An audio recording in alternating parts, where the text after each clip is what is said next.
いや。というか多分それが一番いいGだ。And then he keeps hearing the applause.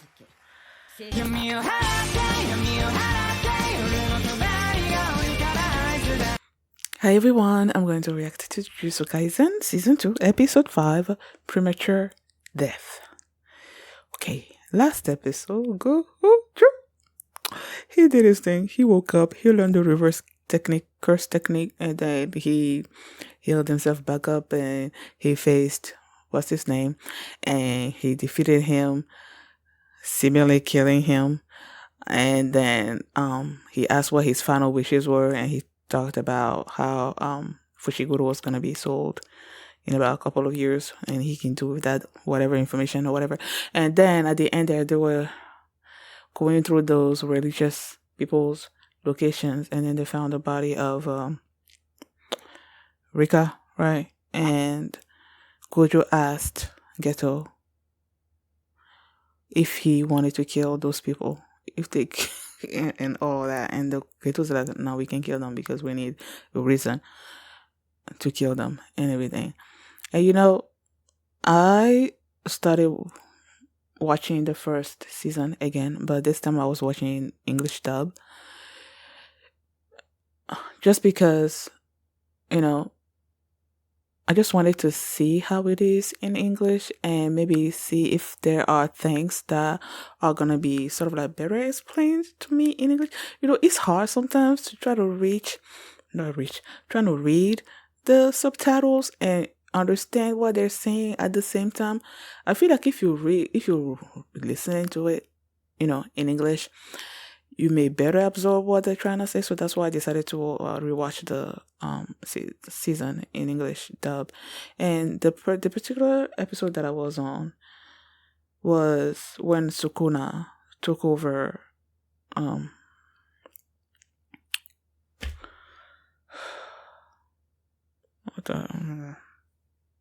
Yuji took over Yuji's body, and he was about to face Fushiguro, right, at the prison, the curse room episode, and he was about to face Fushiguro, and Fushiguro went into this sort of like backstory, and unless I misheard what he said that his father named him Megumi without particularly caring about his gender, and then he's now out there living his life or something or other like that. So if what I heard is what I heard, then that means that this dude did not die last episode. He's still alive, you know, because these episodes that we are watching right now are happen way before season 1, the episodes of season 1. So it's like, if he's saying that in season 1, then that means this dude is not dead. Just like when we saw Jujutsu Kaisen 0, the movie, and at the end there, Geto, it seems like Gojo killed Geto, but that did not really happen because Geto is still alive, you know. So it's like, yeah, I don't know. I guess we'll see. So that's what happened last episode. And before we get into this one, if you guys have my reaction, please give it a thumbs up, subscribe, and please consider supporting my Patreon at patreon.com/feelingme. And now let's start this episode. And here we go.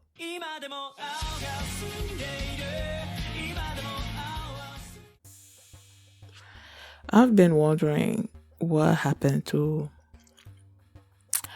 Geto, right, to make him the way he is now. And this episode basically explained that. It all started with what happened to Rika and the religious group, you know. At the end of last episode, when Gojo was asking him if they should kill everyone, and then he's like, okay, you need a reason. He's like, no, let's not kill them.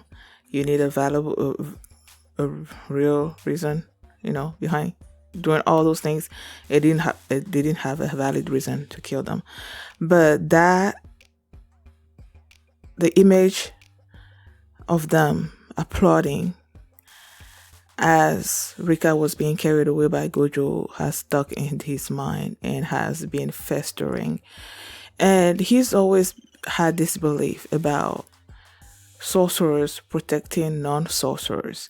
And now with what happened with the religious group and everything, he's been doubting himself. He's like, do I really need to be protecting these people?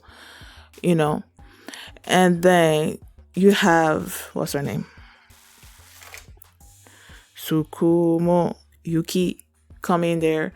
We clearly know, just because of how she was like, what type of girl is your favorite or whatever. That's who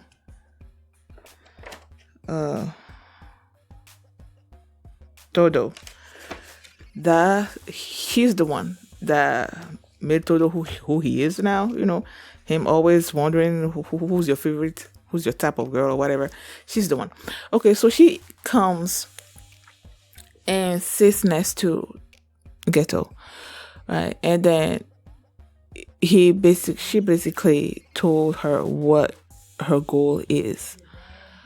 She's like, right now we are just going around killing these cursed spirits and everything, but that's just the symptoms. We need to treat the cause, and the cause are non-sorcerers releasing all these cursed energy that keeps building together and creating these cursed spirits and everything. So if you have her thing was that they need to stop those curses from being born, and the one way to do that, according to her, was either you eliminate the cursed energy, right, or you teach the humans or whatever to being able to control their cursed energy, which I feel like that would take, I don't know how you will be able to do that with how many humans there are in the world, teaching them to control their cursed energy. I don't see how that's feasible. And then she mentioned the fact that her first, what she wanted to do at first was the first one. She wanted to eliminate cursed energy altogether. And she said that Toji was a great example of a person that that eliminated his cursed energy by, making a heavenly pact and all of that. So she said that she wanted to study him, but Toji did not want to have anything to do with that. And then, so now she's like, okay, so the second option is probably the one that she has to go with. And that's when Geto was like, if you kill all non-sorcerers, there's not going to be cursed spirits being born or anything like that. And that's where she asked him if she hated non-sorcerers or something along those lines.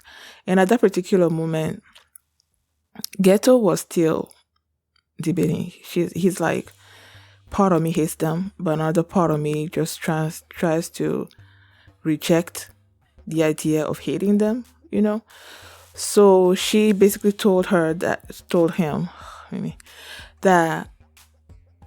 he hasn't chosen yet.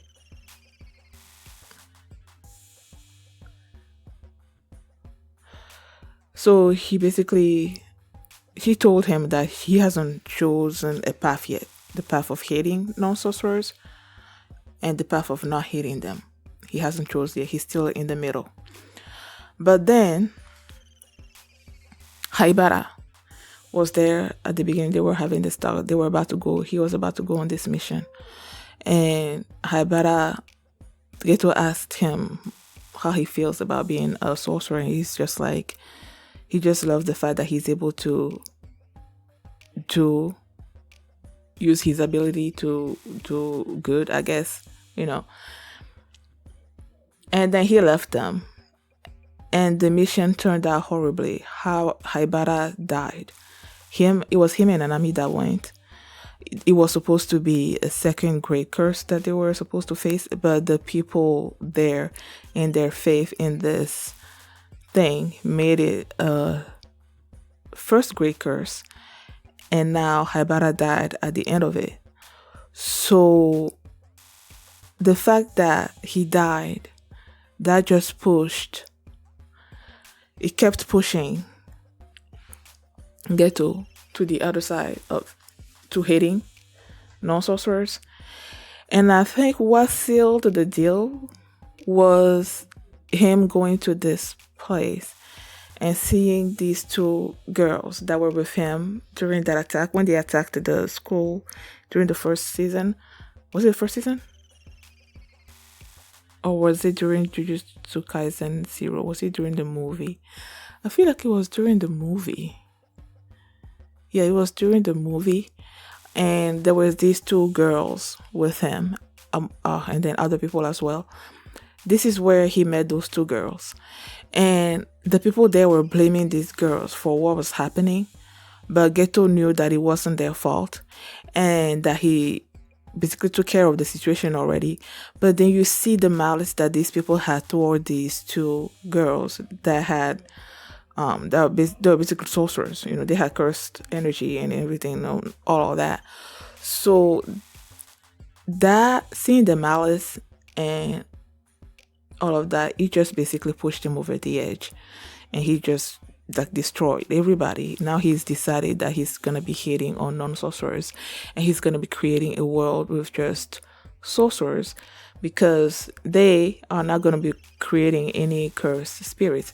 And you know that he hates absorbing cursed spirits, because he described what it feels like. Yeah, I wouldn't want to do that either. So he's been doing all these things,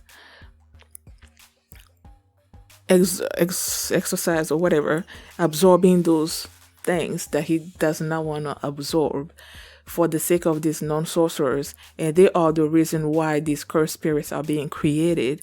And then his people, the sorcerers that are trying to protect them from what they are creating themselves, are dying because of it. So he's just like, what, I am done protecting these people. I'm just going to create a world with sorcerers in it, which is going to stop the cursed spirits from being born. And that's just how I'm going to do this thing. And then Gojo is over there. He hears the news. Oh, and also get to kill his parents as well. Because he's like, if I'm going to be killing every non-sorcerer, my parents are part of them, I can't make an exception. He's now looking at them differently, So it doesn't bother him to kill his parents anymore, And then Gojo hears these things and he's like, huh? Like he can't believe it, And then you have Shoko there. Geto comes to see her. Oh yeah, and then when they've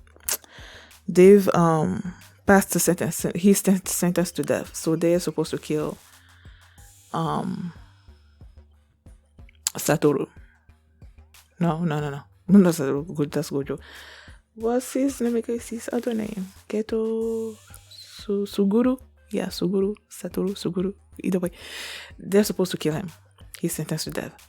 So now I'm assuming, arranged this meeting, or did he just approach her when she was there by herself?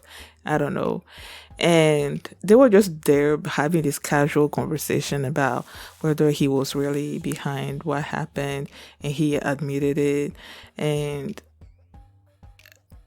it seems like he was trying to tell Shoko what his end goal is and trying to make her see that maybe he was on the right path or something.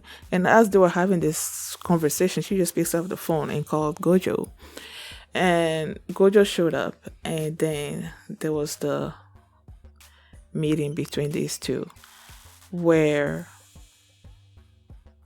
Gojo was telling him how absurd his idea is about ridding the world of all non-sorcerers, and that he can't possibly do that. He doesn't have the power to do that. He can be doing, like, chipping away at it, like a little bit, bit by bit, and expect to accomplish what he's trying to accomplish. And that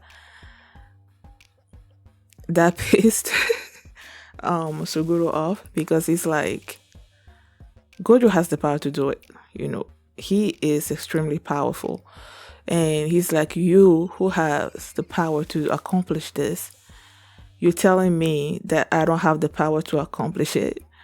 And he's just like, if I had your power, then this dream that you're saying is impossible will become possible, you know.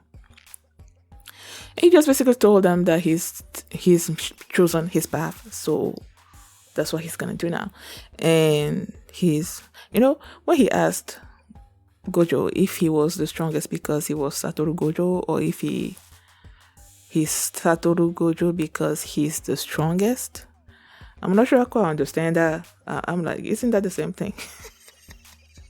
But either way, he was living, and Gojo, as you know, was debating whether to kill him or not, but of course he did not kill him. And previously in the episode, he's been basically training himself to use his limitless technique like on a automatic, instead of having it be like a conscious thought or something that he will be making decisions when the situation arises in the particular moment. Now he's just training himself and his brain to basically run automatic. The thing would assess by itself the danger that's coming and all of that, and just chose the appropriate reaction to it. And yeah, so he's been making himself stronger, and I think he said that the only thing that remains for him to get good at was the teleportation and the innate domain, right? I think those were the two things that he needed to work on. So yeah, now they are on these different paths. And then they showed Gojo meeting Megumi for the first time, and at that particular moment, he was about to tell him that he killed his father, but then Megumi did not want to hear anything that he had to say about his father. So that basically answered what I was asking myself before I started this reaction. When I was saying that I was watching season 1 again, and Megumi said that he was under the impression that his father was out there doing his thing. So I was confused, because we saw last episode Gojo killing Toji. So it's like in this episode when he was about to tell Megumi that he killed Toji, and then Megumi was like, I don't want to hear anything about him, and then he assumed that his father and his sister's mother were out there living their lives and everything. So up till now, he's under the impression that his father is out there somewhere. He doesn't know that he's dead. So that answered that question. And also, I'm slightly confused. They might have explained it in season 1, but I'm slightly confused about how, Toji was part of the Zenin clan, and that clan is just the worst. So he left the clan, and then he married Sukumi's mom, right? And then they had a child who's Megumi, I think. Or did he have a child previously before he met Sukumi's mom? I don't know. But he left the clan with Megumi, right? Or did he leave Megumi in the... I'm confused. When they were like, okay, now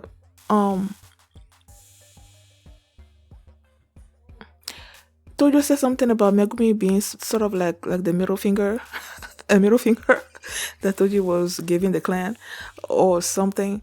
But now that he's at an age where his technique is getting developed and everything, now he's gonna be getting sold to the Zenin clan, which I'm confused about that. Who is selling him to the Zenin clan? I'm confused. If Toji left with Megumi, if he left from the clan with Megumi, and now Megumi and Sumiki are living together, right? Who is selling him to who's gonna be selling him to the Zenin clan? And he asked Gojo if he went to this Zenin clan, if his sister was gonna be happy, and he's like, absolutely not. But then he's like, okay, but I'm gonna do something about it. So what he did about it was making Megumi part of the Jujutsu High, right? If I remember correctly. I don't know. I guess I'm still confused about this. Maybe as I'm rewatching season 1, I will understand it better. Maybe, you know. And also, after I was done with this episode, I was reading the comments, and they were saying something about this, like next episode being a recap, and even the next one, like the next 2 weeks are gonna be recaps, and then there's gonna be a week where there's not gonna be an episode, and then after that they're gonna go into the Shibuya arc, which it means that for 3 weeks now they're not gonna do any new episodes of Jujutsu Kaisen. So I guess during those weeks I'm just gonna